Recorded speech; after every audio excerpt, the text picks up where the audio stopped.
마가복음 6장 45절에서 52절입니다. 제가 한 절, 우리 성도님들 한 절, 그 마지막 절은 같이 읽도록 하겠습니다.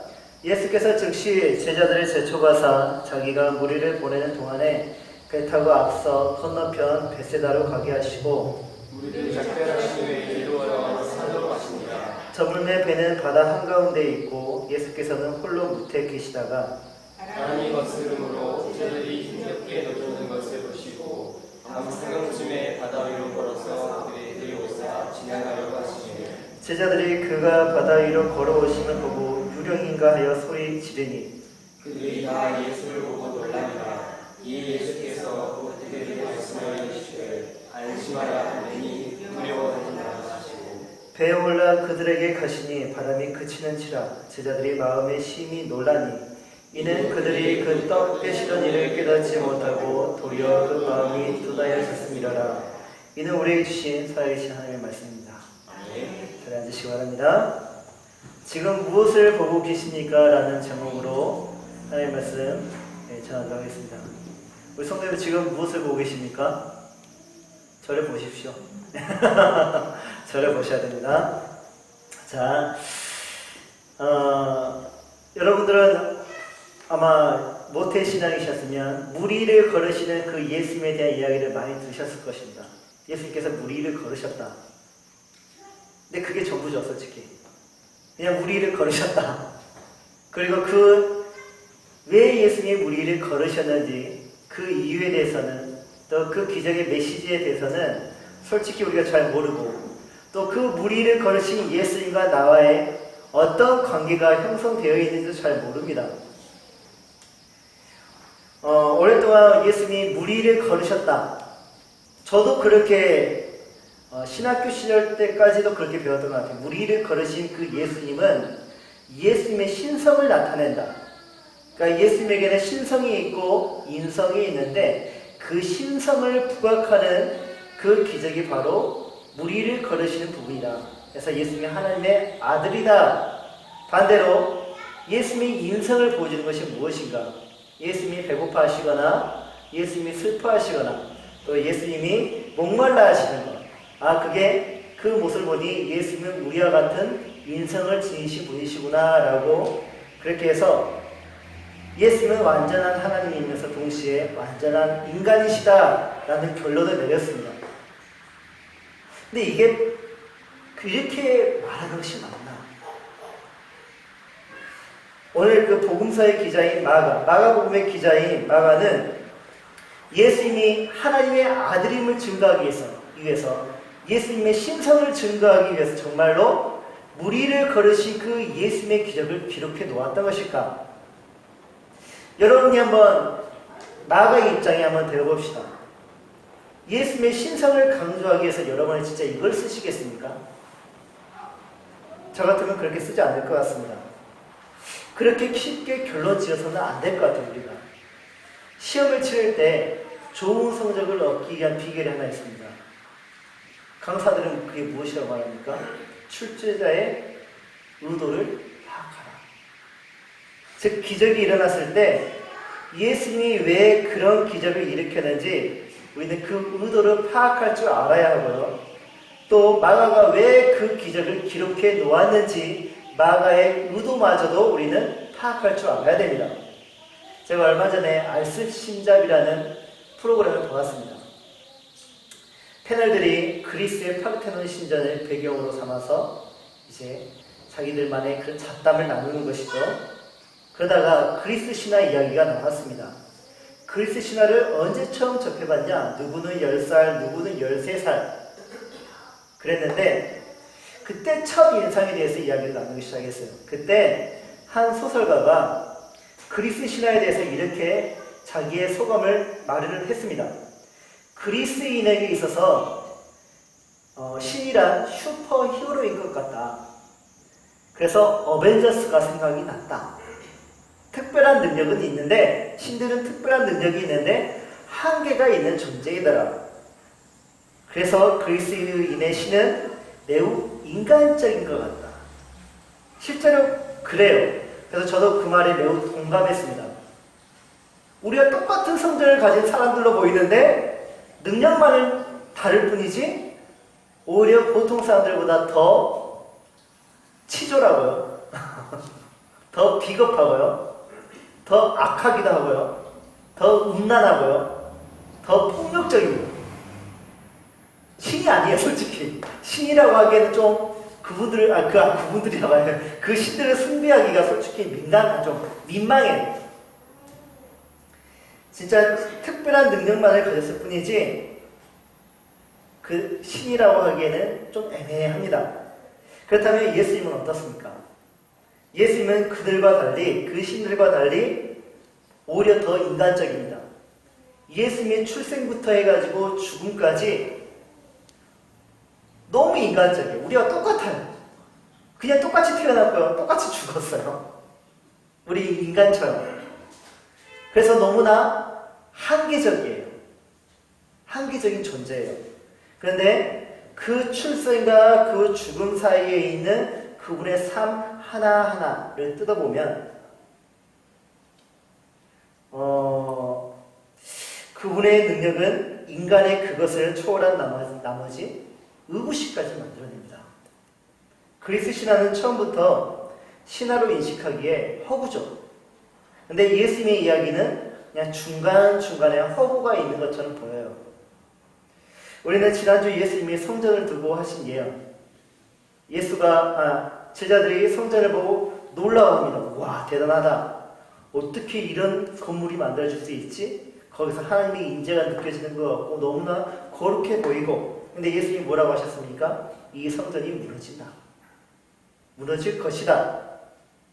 그럼 예언이란 무엇입니까? 예언이란 미래에 일어날 일을 말하는 것이 예언이고, 또 하나님의 뜻을 대신 전하는 것이 바로 예언입니다. 예언은 크게 두 가지로 그렇게 나눌 수가 있는데, 이 예언을 하는 자가 누구입니까? 바로 선지자이죠. 그래서 예수님은 선지자로서 성전에 대한 예언을 하셨습니다. 그렇다면 예수님이 왜 성전에 대한 예언을 하셨을까? 그 예언을 통해서 전해지는 경고가 사람들에게 필요하기 때문입니다.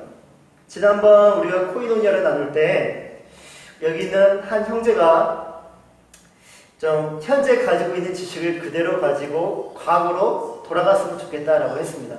왜 그렇습니까? 그러면 어느 주식을 사야, 언제 비트코인을 사야, 또 어느 부동산을 구매해야 이득이 되는지 정확히 알고 있기 때문이죠.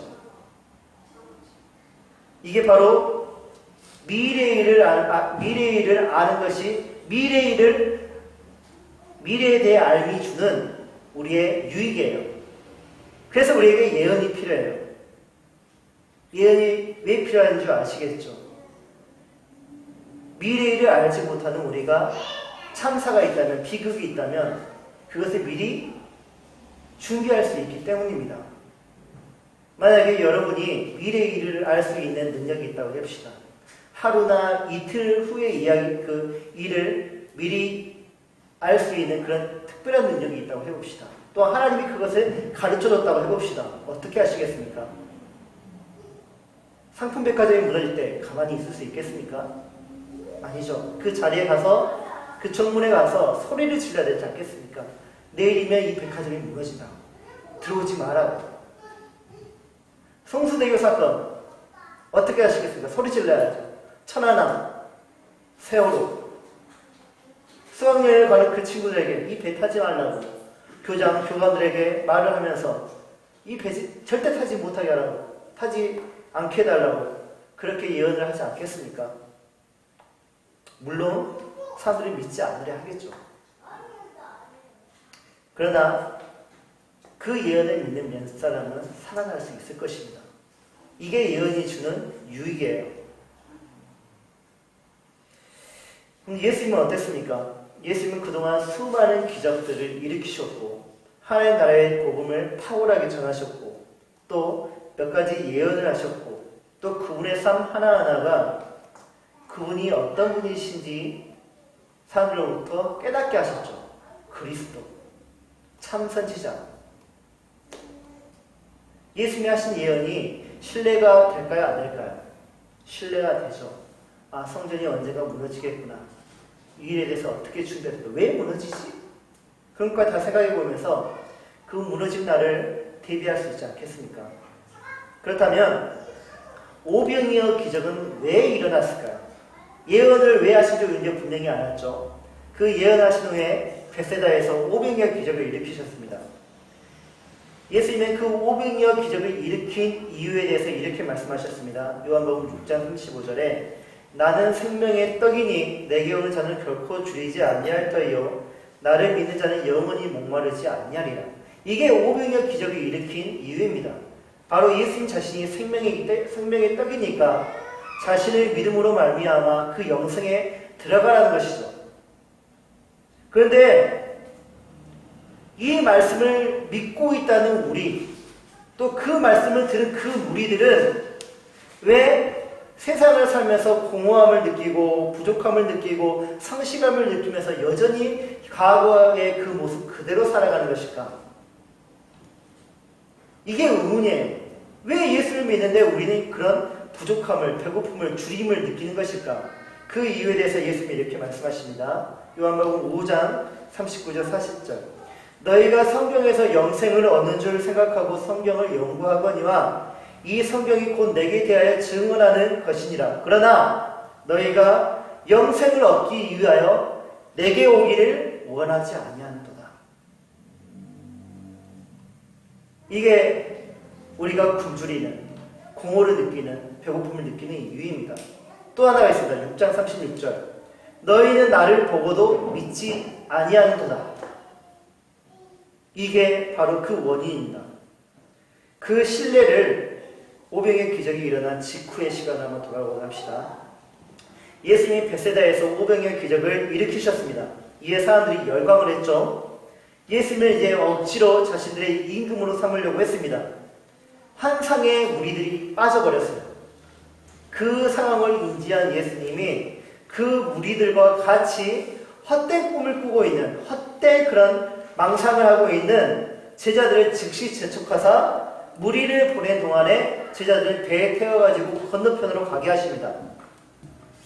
그렇게 예수님께서 기도하시면서 사역의 본질을 그렇게 예수님은 결코 사람들의 욕망을 채워줄 세속적인 왕이 아니시기 때문에 또 그렇게 오해하고 있는 무리들과 또 그렇게 오해하고 있는 제자들을 서로 떼어놓으시고 자신도 얼른 그 욕망의 자리에서 사람들의 그 열광하는 그 열기가 여전히 남아있는 그 자리에서 얼른 벗어나서 산으로 올라가 버리십니다.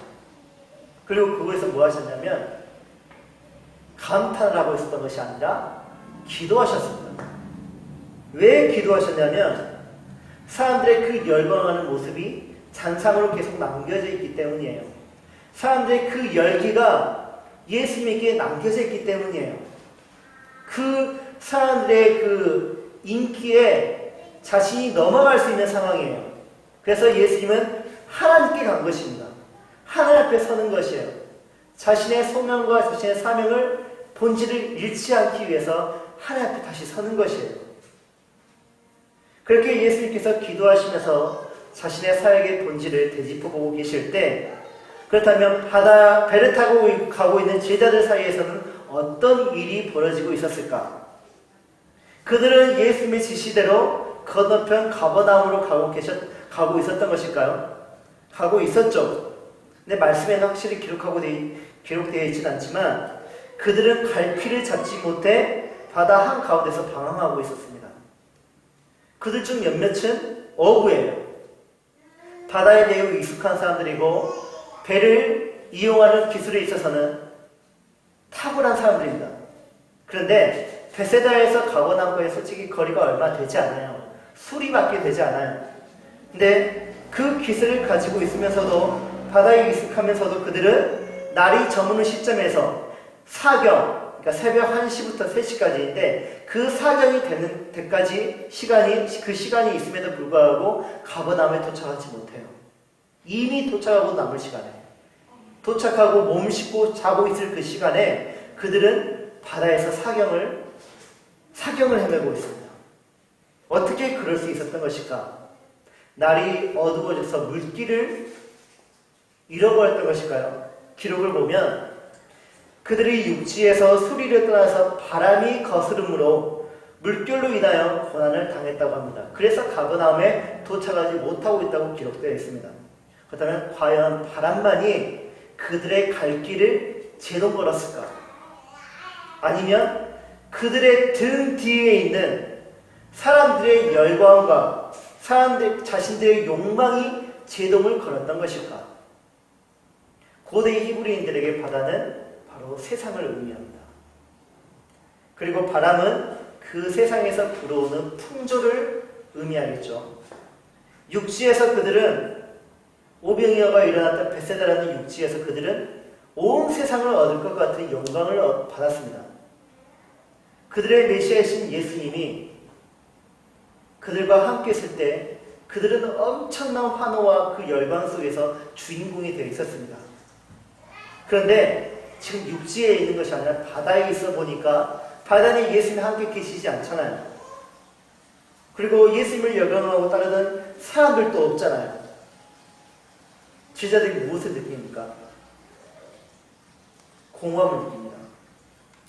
아무것도 하지 못하는 곧 세상을 얻을 것 같은 그들이 바다에서 보니까 아무것도 없어요. 아무것도 못해요. 그렇게 무능력한 존재가 될 수밖에 없어요. 몇 시간 전만 해도 세상을 얻을 것 같은 그들이 그렇게 허무해져 버린 거예요. 정승래의 개가 죽으면 문상이 줄을 잇지만 정승이 죽으면 대문이 쓸쓸하다라는 옛말이 있습니다. 여러분이 지금까지 살아오면서 가장 영화로울 때는 언제였습니까?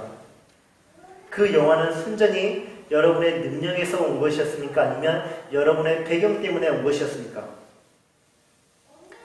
여러분의 배경이 되는 직위, 돈, 힘, 외모, 가문 같은 것들이 전과 같지 않을 때 여전히 여러분들은 영화로웠습니까? 제가 정확히 기억은 나지 않지만 은퇴한 미국의 국방부 차관이 컨퍼런스에서 연설을 하게 되었습니다. 그 연설의 내용이 바로 이것이었어요. 여러분, 저는 지난번 컨퍼런스 때에는 은퇴하기 전 국방부 차관으로 있을 때 저는 여기서 연설을 했고 지금은 은퇴한 모습으로 여러분 앞에서 다시 연설을 하고 있습니다.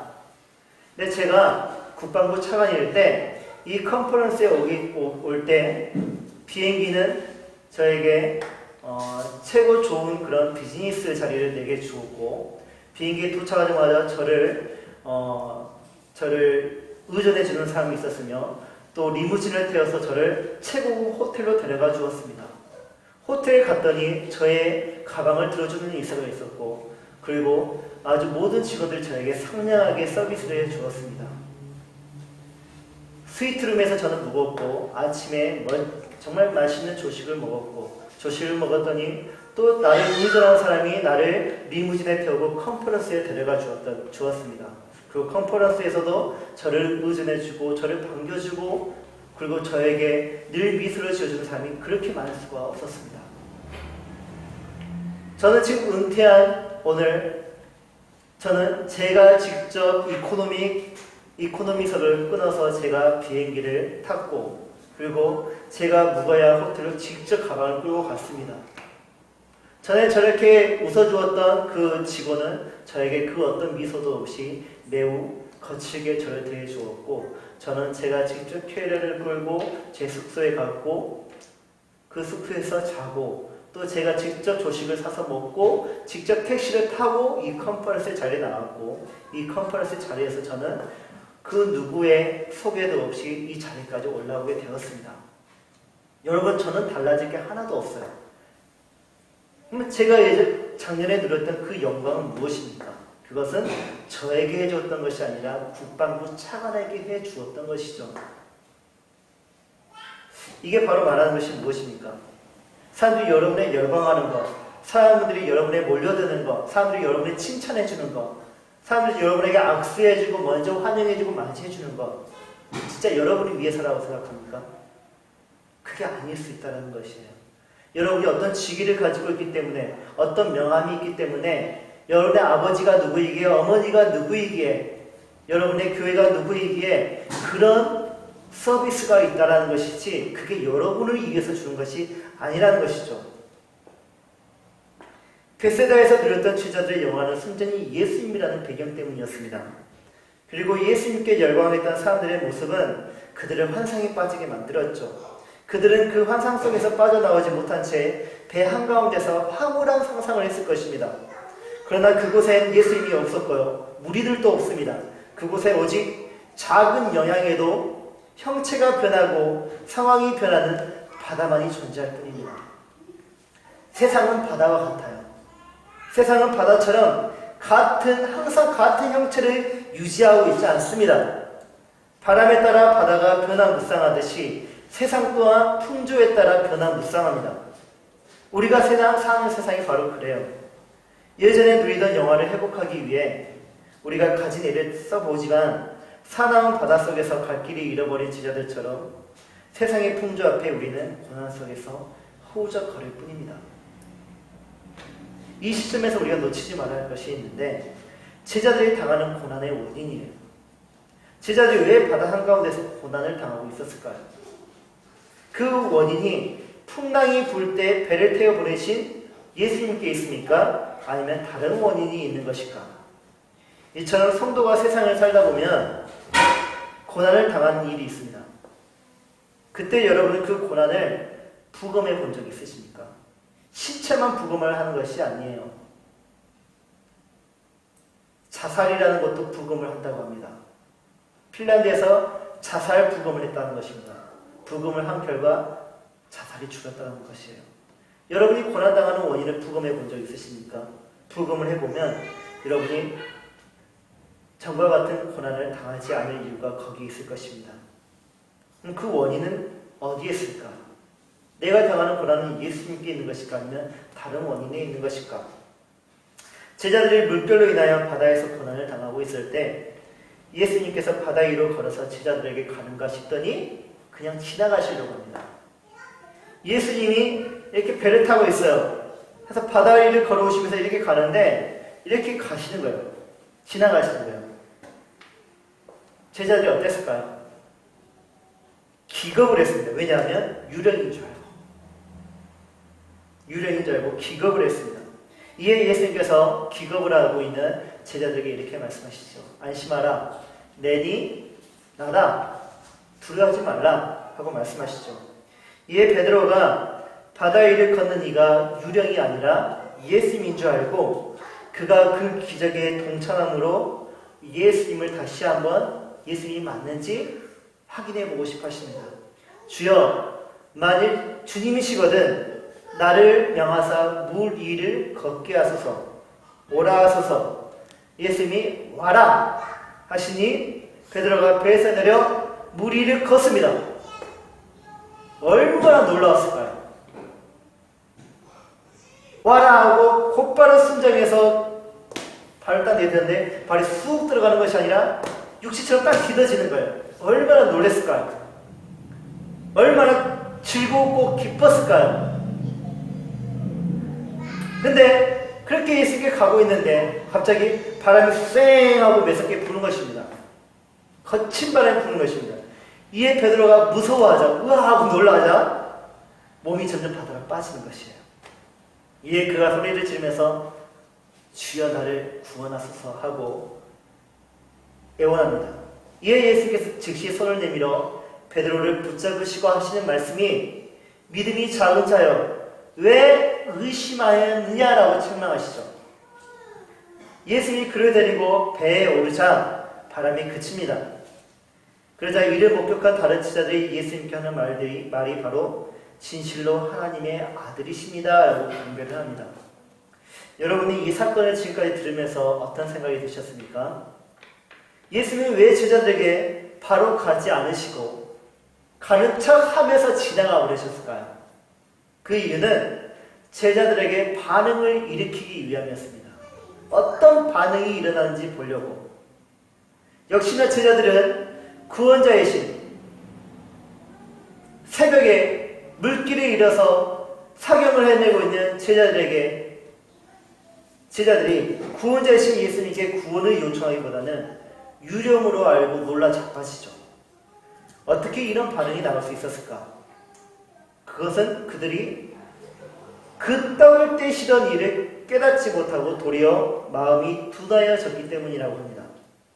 이것은 마치 이스라엘이 그들을 이집트에서 구원해준 하나님을 금송아지로 만들어버린 격이에요. 하나님의 구원을, 하나님의 인재를, 하나님의 능력을 이스라엘 백성이 충분히 보았음에도 불구하고 그들은 자신의 욕망에 따라 하나님을 금송아지로 왜곡시켰고 굴절시켜버렸죠. 이런 마음을 마가는 둔한 마음이라고 기록하고 있습니다.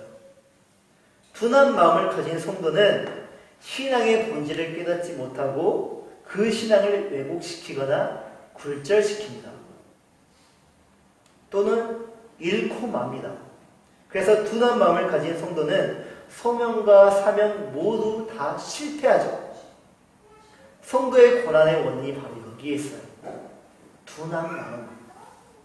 하나님의 말씀을 보아도 깨닫지 못하고 들어도 깨닫지 못하고 여기에 고난이 있는 것입니다. 정작 자신이 보았고 자신이 들었고 알고 있고 깨달았다고 생각하고 있는데 정작 그 깨닫지 못한 그 원인에서 고난이 들이닥칠 때면 그들은 예수님을 보고 유령 따위로 인식한다는 것이에요. 어떻게 이런 일이 일어날 수 있을까? 이유는 간단합니다. 자신의 욕망에 따라, 요구에 따라, 이해관계에 따라 하나님의 말씀을 듣고 하나님을 보기 때문이에요.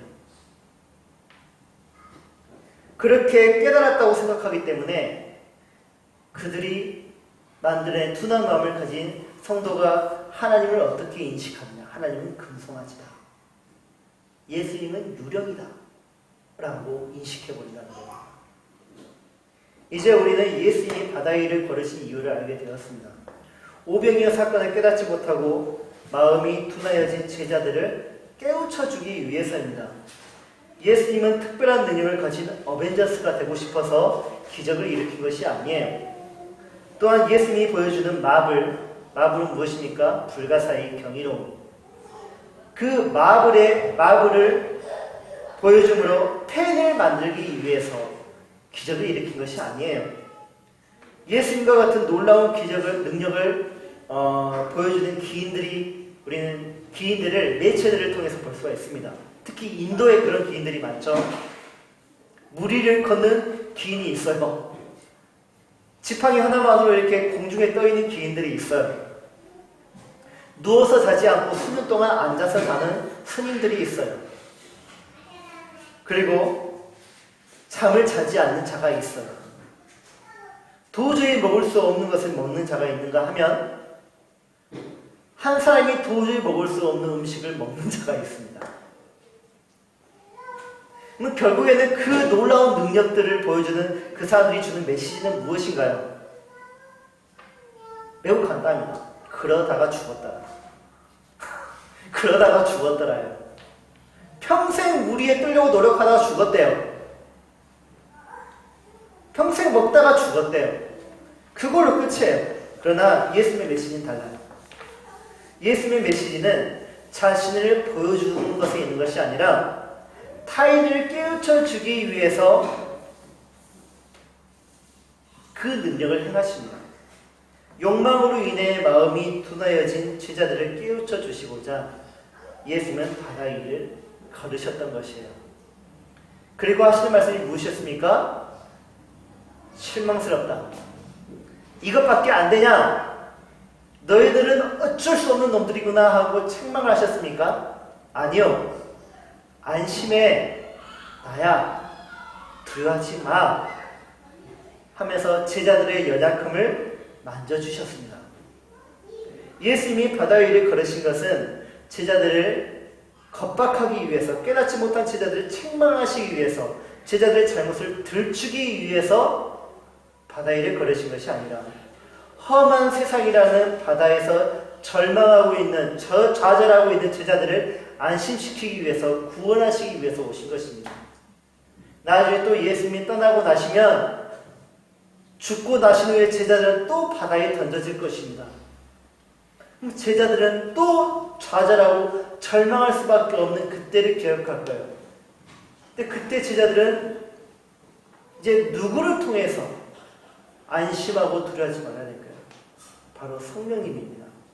그 예수님의 영이신 성령님이 우리와 함께 하시기 때문이거든요. 그 제자들과 함께 하셨던 예수님이 지금 여기에 계십니다. 그 성령님이 우리와 함께 계시죠. 그리고 오늘 우리에게 하시는 말씀이 무엇입니까? 안심하라. 내니 두려워하지 말라. 지난 한 주간 어떠셨습니까? 항해 잘 하셨습니까? 아니면 넘어질 때도 있었습니까? 예수님이 책망하실까요? 이 자리에 오신 여러분들을? 아니요. 안심하라고 하십니다.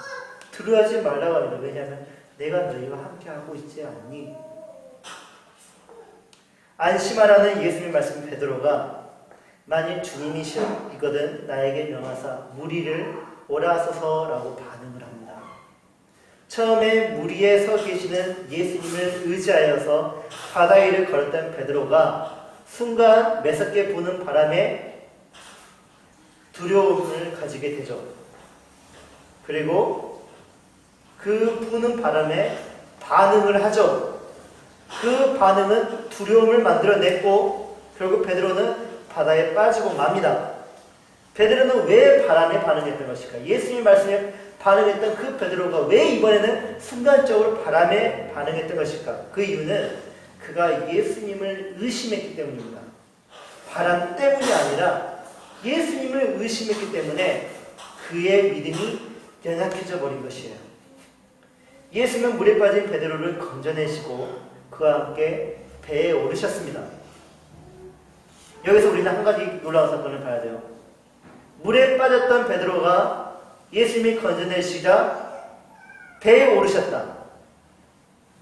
바로 예수님이 배 안에 계셔서 그를 끌어올리신 것이 아니라 물에 빠진 베드로를 건져내시고 그와 함께 동행하여서 배에 올랐어요. 베드로가 두 번째로 물에 빠졌습니까? 안 빠졌습니까? 안 빠졌다라는 거예요. 예수님과 걸어서 배에 올랐다는 이야기예요. 처음에는 빠졌는데 왜 이번에는 안 빠졌을까? 그 이유는 바람이 그쳤기 때문에? 아니에요. 예수님이 배에 오르실 때까지 그와 동행하셨기 때문이에요. 예수님과 베드로가 배에 오르자마자 어떤 일들이 일어났죠? 거짓말같이 바람이 그쳤습니다. 이 상황을 보면 베드로가 좀 웃어 보이기도 합니다. 다 큰 어른이 바다에 빠져가지고 호우적거리는 그 모습이 우스꽝스럽습니다. 그런데 이 모습은 구약에 등장하는 수많은 믿음의 사람들 있지 않습니까? 그 사람들에게서 흔히 발견되는 모습들이었어요. 아브라함, 모세, 기드온, 삼손, 다윗 수많은 선지자들. 이들 또한 하나님께 시선을 두지 못하고 잠시 한눈을 팔다가 호되게 고난을 겪은 사람들입니다. 아브라함 같은 경우는요, 이방 왕이 두렵자 자신의 아내를 여동생이라고 속여가지고 그렇게 한눈을 팔았습니다. 모세는 제 분을 못 이겨가지고요 하나님의 지시를 따르지 않았습니다. 기드온은 여러 명의 아내를 두었고 수십 명의 아들들을 두었습니다. 다윗은 간음을 했고요 살인을 저질렀고요 자신의 영광을 얻기 위해서 인구조사까지 해서 수만 명을 죽였습니다. 한눈을 팔았습니다. 그것도. 하나님께 시선을 고정한다는 것 쉬운 일이 아니에요. 왜냐하면 우리는 연약한 육체를 가지고 험난한 세상을 살고 있기 때문입니다. 세상의 풍조는 우리에게 큰 위협이 되고 고민거리가 되고요. 또 겁을 주기도 하고요. 큰 두려움으로 다가옵니다.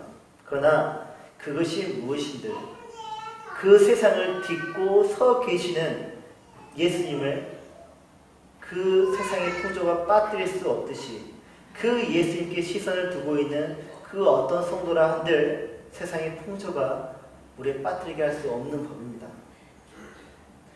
예수님을 바라볼 때 물 위를 걸을 수 있었던 베드로, 바람을 보자마자 물에 빠졌습니다. 예수 그리스도를 온전히 믿고 의지하면서 바라보고 걸을 때 우리는 예수님처럼 세상을 극복할 수 있습니다. 상황과 환경을 바라보는 사람은 그 문제 속에 빠질 수밖에 없어요. 일어나지 않을 일들에 대해서 고민을 하고 그 고민 속에서 헤어나오지 못하죠. 베드로를 비롯한 수많은 믿음의 우리의 선조들이 우리에게 말하고 있는 것이 무엇입니까? 그것은 자신들을 닮지 말고 오히려 우리의 눈을 자신들과 함께 믿음의 주님이신 또 우리를 온전하게 하시는 예수님께 고정하려고 합니다.